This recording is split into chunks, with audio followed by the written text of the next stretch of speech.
Jadi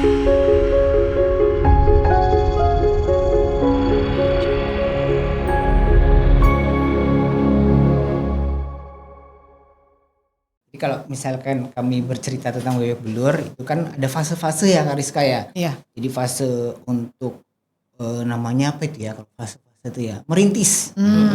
Itu memang kegigihannya harus ada, modal nekat ada, cuman nggak cukup ketika kita harus mengembangkan. Iya. Tapi modal nekat itu adalah modal pertama yang harus dimiliki oleh calon-calon pengusaha.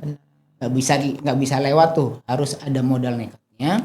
Tapi nggak cukup ketika akan berkembang. Nah kebetulan kan kami memang sudah pernah kerja secara profesional sebelumnya, 8 tahun profesional, kemudian memutuskan untuk resign, kemudian melihat potensinya. Bebek belur bisa kita kembangkan, kita besarkan sampai ini kok kayaknya bisa sampai jauh ya gitu. Dulu impiannya seperti itu. Akhirnya kita mulailah buka cabang pertama ya. Waktu betul. itu di Pramuka sudah ada cabang di Pagar ZA Pagar Alam. Kemudian kita cobain di cabang Pramuka dengan beberapa aturan. Belum sempurna memang, tapi kita mengadop dari hal-hal baik yang pernah ada di corporate. Karena nggak bisa semuanya nih, corporate masuk kan beda culture-nya, beda cara menjalankannya, tapi pelan-pelan. Nah pada saat itu mulai kita deh, oh ini bisa dikopikan, sistemnya berhasil ternyata di Pramuka, kita kopikan. Jadi ketika membuka cabang yang lain, kita sudah punya nih bagaimana sistem yang bekerja dengan lebih baik meskipun belum sempurna. Kita kopikan ketika membuka cabang-cabang yang lain.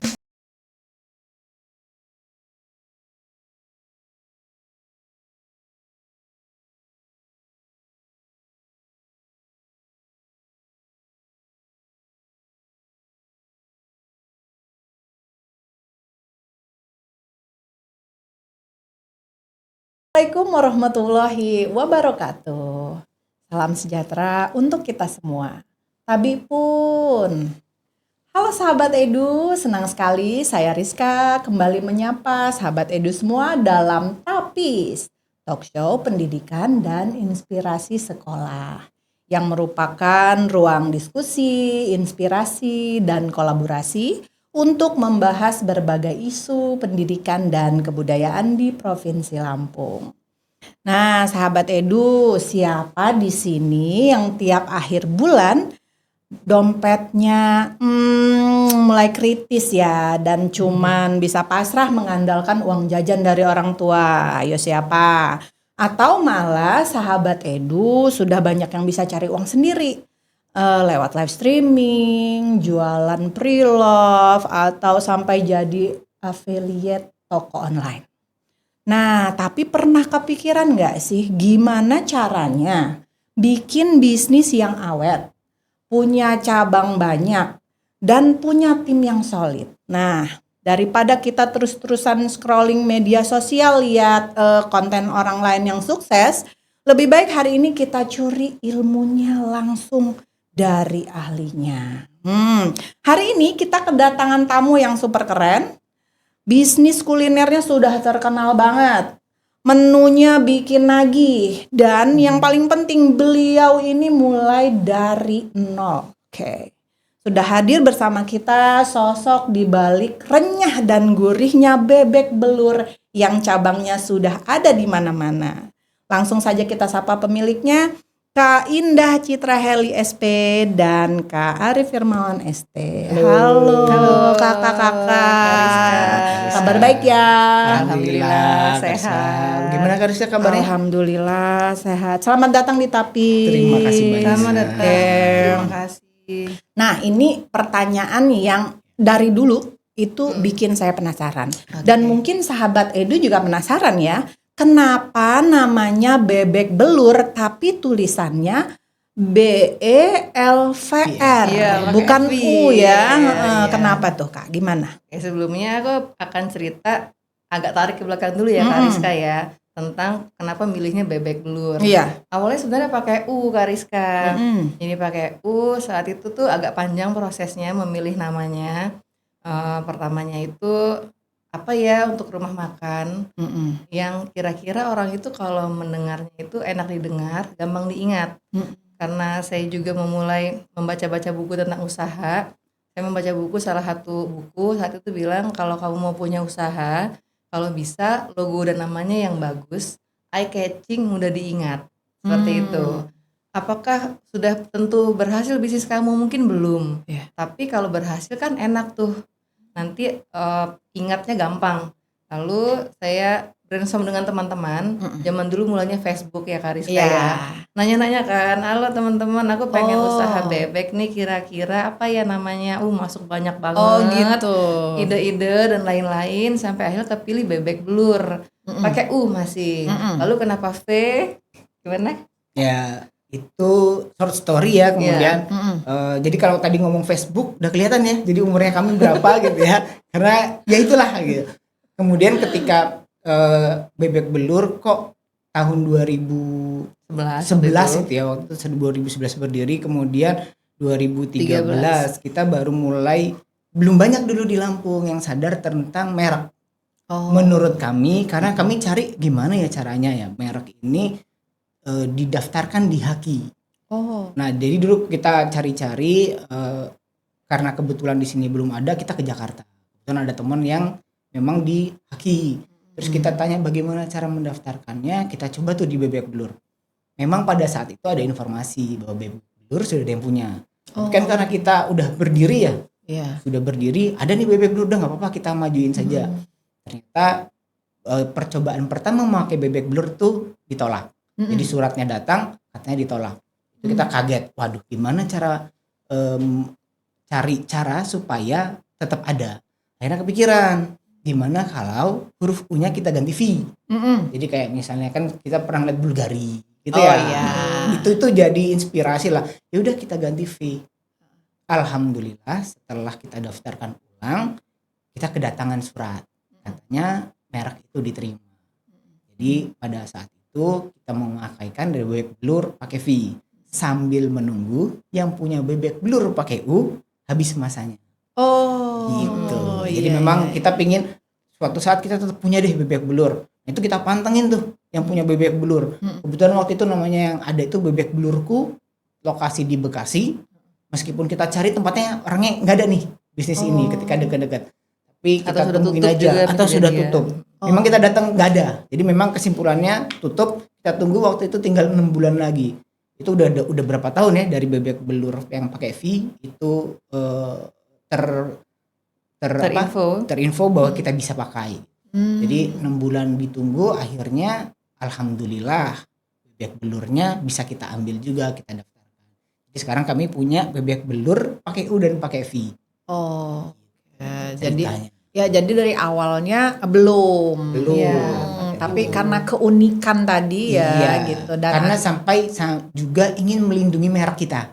Benar. Kan ini kan sudah e-catching tadi. Memang direncanakan e-catching enak didengar, kemudian tapi belum ada yang melindungi secara hukum gitu. Jadi sekarang alhamdulillah sudah kita punya.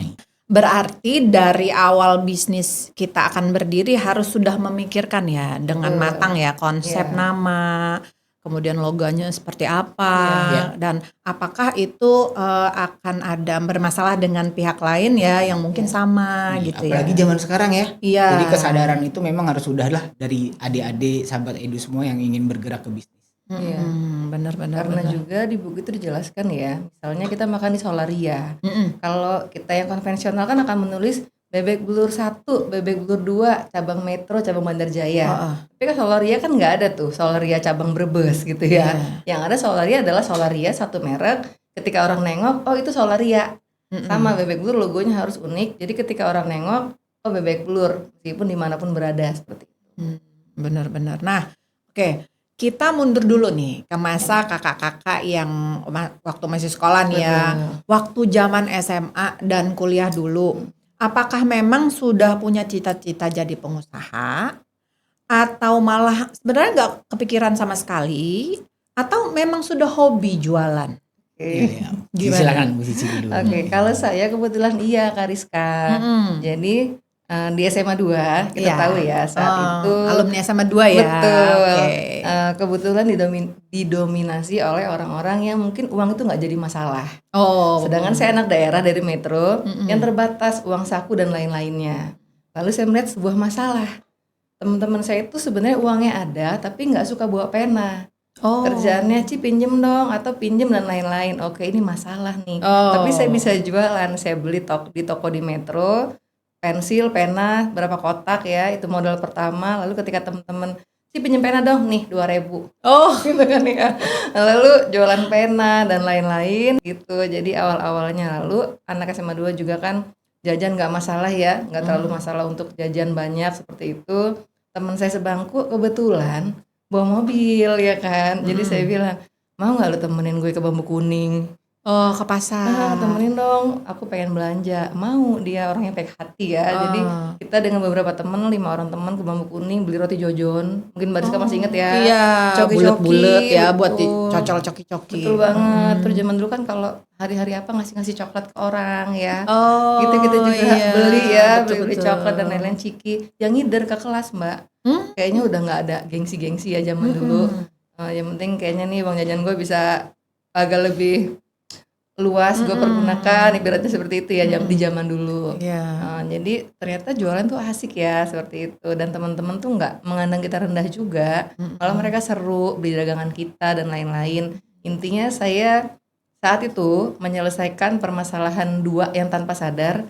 Pena yang sering hilang lalu saya menjadi solusi, bahkan bisa memberi penghasilan buat saya. Lalu jajan ya, mereka memang nggak perlu ke kantin yang nunggu jam istirahat. Iya. Jadi banyak yang bisa dibeli di kelas seperti itu. Iya.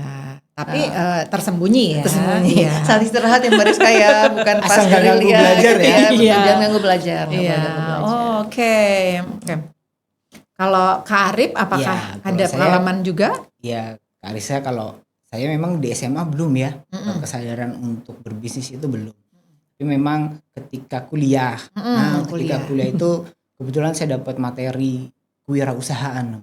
Oh, KWU singkatnya. KWU. Iya. Nah, Oke. jadi di materi kewirausahaan itu saya terpaksa, tadi memang nggak suka kan ya, terpaksa mewawancarai pengusaha-pengusaha. Oh. Jadi pada saat mewawancarai, saya dapat tuh insight dari pengusaha-pengusaha. Oh iya ya, ternyata menyenangkan. Nah, kemudian nggak jauh dari itu kami bersama teman-teman buat perusahaan lah, namanya Software House. Software House kita buat memang menjembatani, kita buat khusus untuk kesehatan. Jadi puskesmas kita buatin sistem informasinya. Itu kita buat bareng-bareng berteman 10 orang waktu itu Di software house di Software House. Kemudian kita dagangkan, diterima meskipun sampai kami lulus belum terbayarkan. Alhamdulillah. Alhamdulillah. Nah itu tapi jadi buat semangat, dan jadi kita jadi tahu oh dunianya memang seperti ini. Nah ketika mahasiswa itulah kami sudah mulailah berbisnis yang lain. Nah pengalaman itulah penting lah buat sahabat Edu nanti kalau misalkan akan bergerak seperti ini.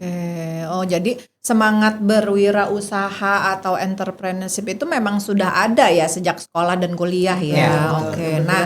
Nah, oke. Sekarang banyak nih anak sekolah zaman sekarang yang sebenarnya pengen punya bisnis, tapi langsung mundur karena mikir, aduh, aku tuh nggak punya modal uang loh. Nah, gitu. Jadi waktu awal merintis Bebek Belur nih ya, modal apa sih sebenarnya yang paling krusial buat kakak?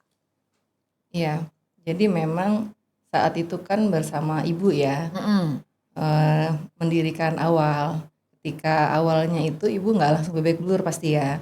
Beliau itu punya kegigihan untuk mencari tenaga kerja, ART dan lain-lain tuh Mbak Rizka, Kak Rizka, untuk disetorkan ke orang-orang yang membutuhkan. Jadi memang penyalur tenaga kerja. Di situ saya melihat sekali ibu saya berjuang untuk anak-anaknya.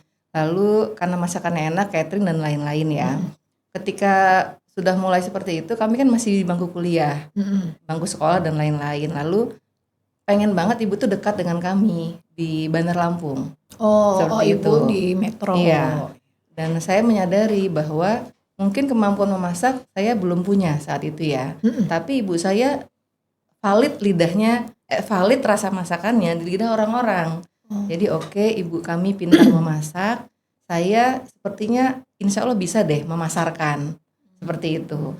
Jadi yang awal-awal itu kemampuannya kita list dulu. Ibu saya bisa pintar memasak, saya insya Allah bisa memasarkan. Adik saya pintar di operasional, adik saya nomor 2, adik saya nomor 3 itu bisa juga disuruh-suruh beli gas dan lain-lain. Seperti itu ya. Jadi tanda kutip modal nekat di awalnya. Modal Seperti itu Kak nekat. Rizka. Oke. Lalu ternyata nekat saja nggak cukup. Nah setelah saya menikah, masuklah suami ya, Kak Arifnya itu dalam pengembangan bebek belur. Ternyata nekat saja tidak cukup, tapi butuh yang namanya ilmu. Nah mungkin ilmunya lebih bisa dijelasin nih sama Kak Arifnya. Jadi kalau misalkan kami bercerita tentang bebek belur, itu kan ada fase-fase ya Kak Rizka ya. Iya. Jadi fase untuk namanya apa itu ya, kalau fase-fase itu ya merintis. Itu memang kegigihannya harus ada, modal nekat ada, cuman nggak cukup ketika kita harus mengembangkan. Tapi modal nekat itu adalah modal pertama yang harus dimiliki oleh calon-calon pengusaha. Nggak bisa lewat tuh, harus ada modal nekatnya. Tapi nggak cukup ketika akan berkembang. Nah kebetulan kan kami memang sudah pernah kerja secara profesional sebelumnya, 8 tahun profesional. Kemudian memutuskan untuk resign, kemudian melihat potensinya. Bebek belur bisa kita kembangkan, kita besarkan. Sampai ini kok kayaknya bisa sampai jauh ya gitu. Dulu impiannya seperti itu. Akhirnya kita mulailah buka cabang pertama ya. Waktu betul. itu di Pramuka sudah ada cabang di Pagar ZA Pagar Alam. Kemudian kita cobain di cabang Pramuka dengan beberapa aturan. Belum sempurna memang, tapi kita mengadop dari hal-hal baik yang pernah ada di corporate. Karena nggak bisa semuanya nih, corporate masuk kan beda culture-nya, beda cara menjalankannya, tapi pelan-pelan. Nah pada saat itu mulai kita deh, oh ini bisa dikopikan, sistemnya berhasil ternyata di Pramuka, kita kopikan. Jadi ketika membuka cabang yang lain, kita sudah punya nih bagaimana sistem yang bekerja dengan lebih baik meskipun belum sempurna. Kita kopikan ketika membuka cabang-cabang yang lain. Ya. Jadi awal merintis itu bisa dibilang saya dengan adik-adik dengan ibu. Lalu ketika pengembangan, ketika suami dan adik ipar juga berasal dari corporate sebelumnya. Jadi budayanya itu banyak yang kita yuk bantu kita kembangkan agar ini nggak cuma besar di awal, di rintisan awal, tapi bisa bertahan sampai insya Allah di keturunan selanjutnya gitu Kak Rizka. Jadi kalau di pertanyaannya modal awal betul banget tadi nekat atau daya tahan lah ya untuk menghadapi segala badai, tapi jangan juga mati konyol di tengah jalan gitu. Nah untungnya Kak Arif dengan Kak Syukuran adik ipar saya itu beberapa budaya di korporat mereka sebelumnya ada yang bisa diadopsi untuk dipakai di bebek belur sehingga harapannya agar long lasting seperti itu. Tambahan mungkin ya, kalau misalnya untuk sahabat Edu yang mau memulai usaha terus kok nggak ada modal gitu ya. Memang kita nggak bisa pungkiri bahwa modal itu ketika mau usaha harus ada. Tetapi ada caranya untuk mengumpulkan modal. Ya mungkin harus bekerja dulu. Tapi impian untuk menjadi pengusaha, untuk jadi entrepreneur itu jangan dihilangkan. Jangan dikubur. Saya belum punya modal nih, nggak apa-apa. Tapi impian itu jangan dihilangkan. Bekerja dimanapun yang bisa bekerja sambil menyisihkan. Emang perlu pengorbanan yang besar ya untuk ngumpulin uang, ngumpulin dana untuk membangun usaha. Cuman kan memang kecil-kecilan dulu lah.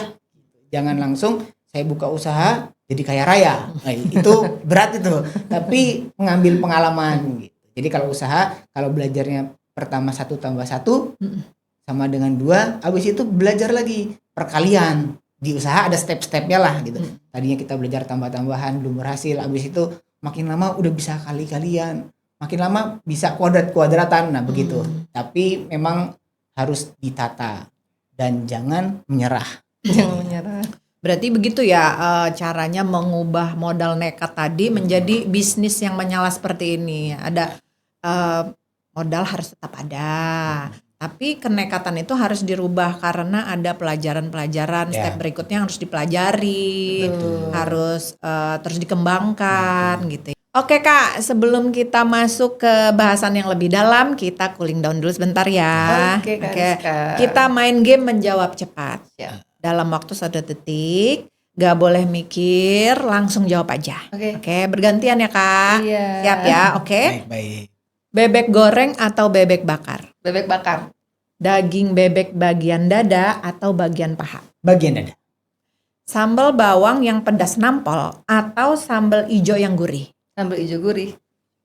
Untung besar tapi warungnya sepi atau untung tipis tapi antrian mengular sampai jalan raya? Untung tipis tapi mengular sampai jalan raya. Dapat komplain langsung dari konsumen di resto atau dapat bintang 1 Google review tanpa alasan? Komplain langsung ke kita aja. Oke. Punya tim admin media sosial yang kreatif tapi sering telat, atau tim yang rajin banget tapi kontennya kaku? Tim admin yang kreatif tapi telat ya kayaknya sekarang. Bikin konten TikTok yang FYP tapi sengaja malah bikin blunder, atau konten biasa aja tapi penjualan stabil? Penjualan stabil. Oke, seru sekali ya sahabat Edu, karena ternyata pemilik bisnis ini lebih seneng kalau pegawainya telat-telat sedikit tapi kontennya kreatif dan penjualannya stabil. Kalau boleh milih mah harusnya konten kreatif tapi disiplin. Oh iya, itu Itu nggak ada pilihan tadi ya. tidak ada di pilihan Kak. Oke ya. Oke, kita lanjut lagi ya Kak. Oke. Nah, tadi kan ada pertanyaan tentang media sosial ya. Betul. Nah, di era digital ini, seberapa penting peran media sosial, misalnya seperti konten TikTok atau Instagram, untuk kelangsungan bisnis bebek belur ini? Penting. Dan mungkin ada tips atau cara bikin konten kuliner yang disukai anak muda zaman sekarang yang seperti apa? Oke Kak, pasti semua channel itu penting banget. Jawabannya, TikTok itu punya pelanggan yang beda, Instagram pun beda, Facebook beda, beda umur ya. Kita banyak di Instagram dan TikTok. Konten yang relate, yang sekarang itu cocok dengan Gen Z itu yang relate dengan kehidupan sehari-hari. Yang pakai puff misalnya, kalau punya uang tinggal 25.000, gimana ya, dapat apa nih, seperti itu. Atau yang gue banget, misalnya ada komen, kita cuplik, lalu kita jawab komennya langsung, atau yang spontan-spontan kita kasih pelanggan bebek beledek, lalu lihat reaksinya seperti apa. Jadi nggak perlu yang di luar nalar gimana-gimana, justru konten yang sangat relate dengan sehari-hari itu yang paling kena, yang gue banget seperti itu, dengan ini gue banget nih konten ini, kayak kehidupan gue nih seperti itu, yang relate dengan sehari-hari banget gitu, yang hook kalimatnya harus membuat orang berhenti scroll di 3 detik pertama. Jadi harus ada yang membuat kalimat itu langsung kena di hooknya di hati orang seperti itu. Kamu nggak boleh lewatin ini misalnya seperti itu, atau apapun yang membuat kalimatnya itu orang bisa berhenti scroll sejenak untuk menonton sampai habis. Itu kan tantangannya. Ya, jadi tadinya nggak mau lihat sih ya, tapi karena kayaknya gue banget nih gitu ya. Betul Kak. Menu baru gitu betul, ya. betul. Gitu ya. Jadi memang yang harus anak zaman sekarang ya gitu. Betul, relate dengan Ya, kehidupan yang- sehari-hari banget. Ya kalau kesadaran digital ya harus sekarang sih memang sudah harus ya. Saya juga kami ingat ya waktu dulu itu juga ketika teknologi datang. Ini kan soal teknologi nih, digital media, sosial media gitu. Dulu di awal-awal kita ingat bahwa ketika Gojek pertama datang. Itu kan masih banyak penolakan. Karena ada komisi yang harus dibayarkan. Iya. Tapi kita sadar kita itu nggak bisa ngelawan teknologi. Jadi gimana caranya riding the wave? Sama seperti sekarang, kita nggak coba memakai, saya jualan biasa aja lah, nggak pakai sosial media. Kita lagi ngelawan arus aja nih, ngelawan ombak. Jadi kalau di bisnis ikuti saja trennya.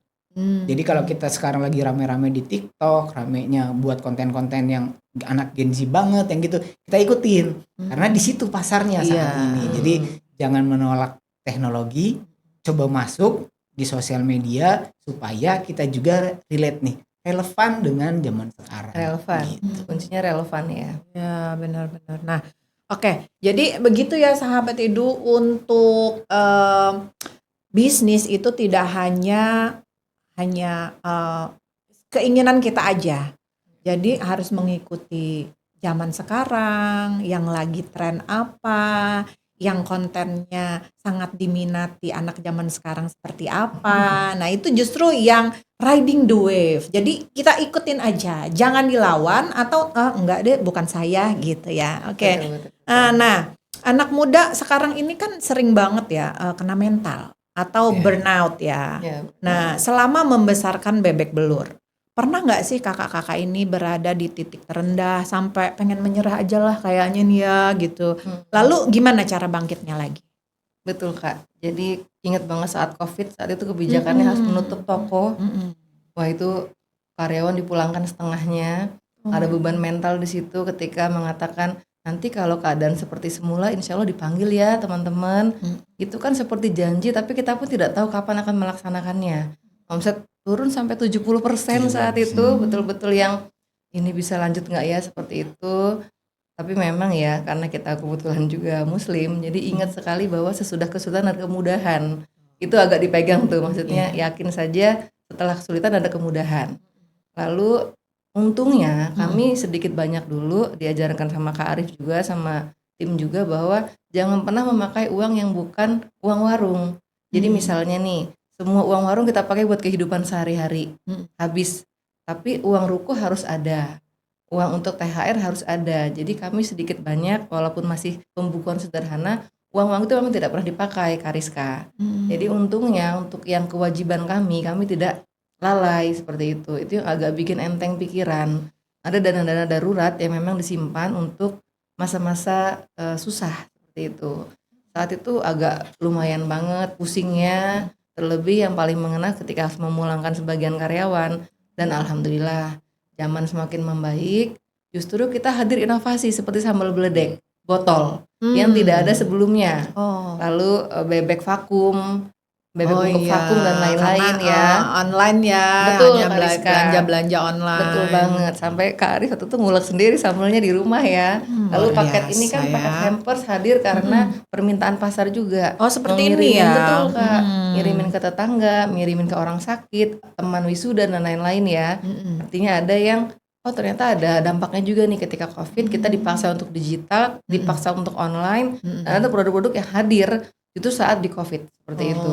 Malah tambah banyak menunya. Jadi memang kita ngerubah ya. Jadi kalau misalnya teman-teman sekarang ada burnout langsung, aduh saya mau healing lah gitu. Tapi ketika kita jadi usaha, kita itu ada burnoutnya. Tapi gimana caranya nge-switch nih burnout yang kita punya untuk dapat inovasi baru. Ini contohnya. Tadi yang kita kan lagi kalah tuh, mental kalah.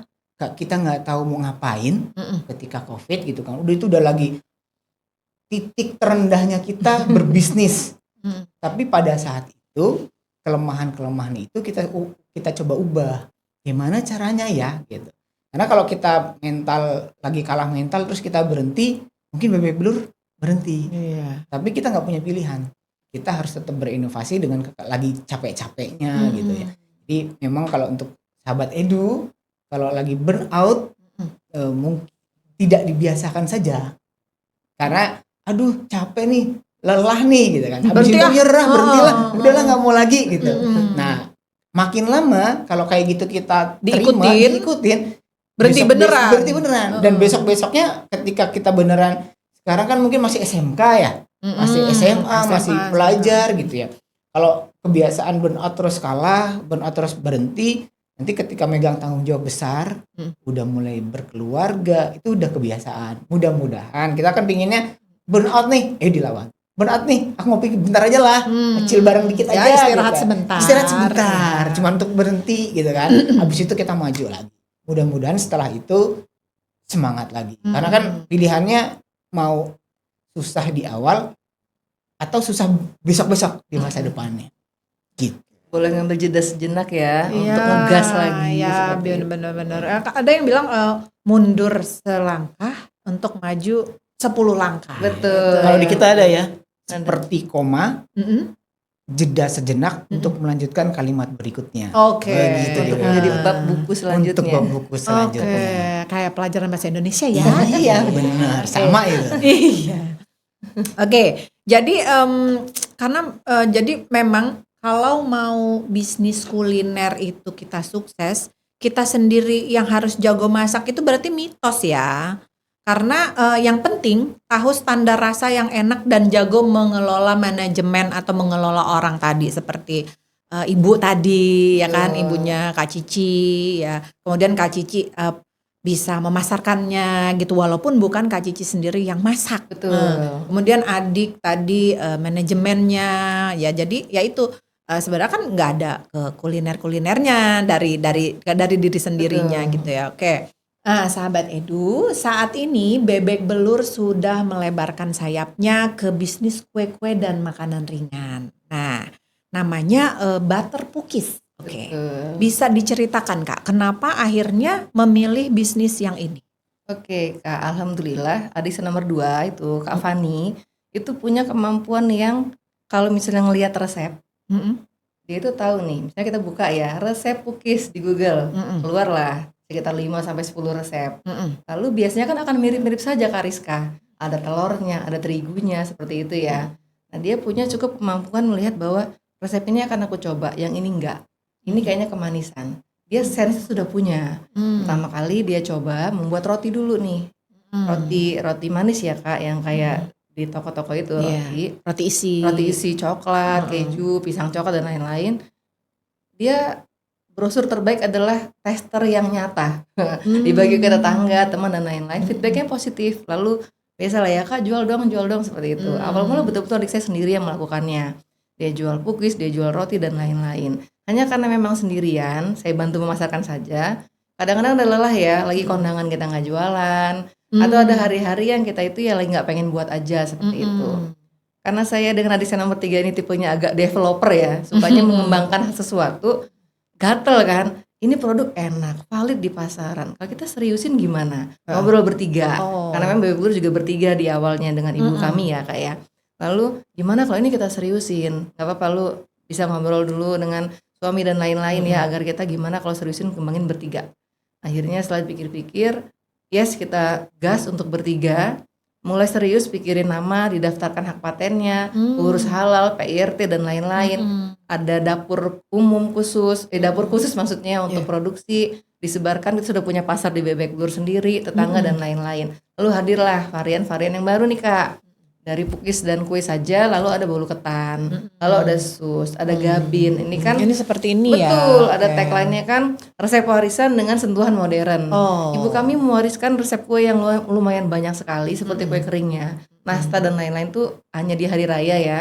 Itu alhamdulillah banget ternyata pasar menerima. Lalu kue-kue ini harian ada seperti itu, dan terlebih lagi Bebek Belur itu kan nasi kotak biasanya orang matchingannya dengan kue kotak Kak Rizka. Iya, nasi kotak dan kue Betul, snack kotak. iya. Oke. Jadi kenapa tidak dipasangkan seperti itu? Akhirnya kami juga punya paket-paket snack box. Jadi kalau Kak Rizka pesen misalnya bebek beledek, lalu snack boxnya bisa berisi air mineral, cookies, gabin, sus dan lain-lain itu bisa seperti itu. Oh, Itu latar kue-kue. belakang awalnya Kak Rizka. Oh gitu, ingin mengembangkan karena Betul. matching tadi ya Matching, gitu. Oke, gitu. jadi butter cookies ini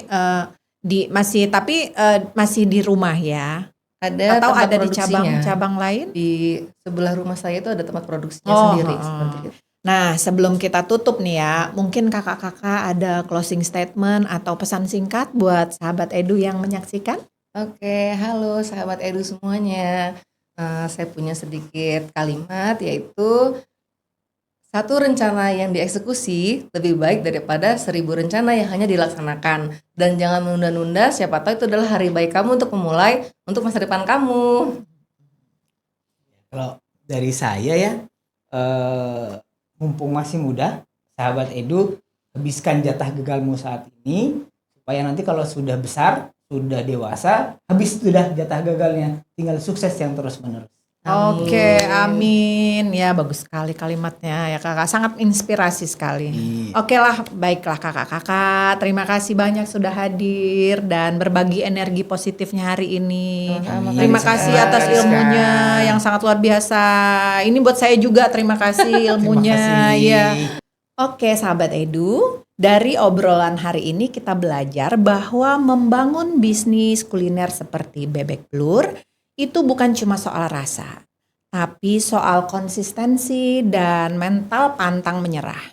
Bahwa di balik bebek yang empuk ada perjuangan yang keras. Oke ya. Nah, baiklah sahabat Edu, tanpa terasa kita sudah sampai di penghujung acara. Semoga pembahasan kali ini menambah wawasan dan menginspirasi sahabat Edu semua ya. Oke, saya Rizka, pamit undur diri. Wassalamualaikum warahmatullahi wabarakatuh.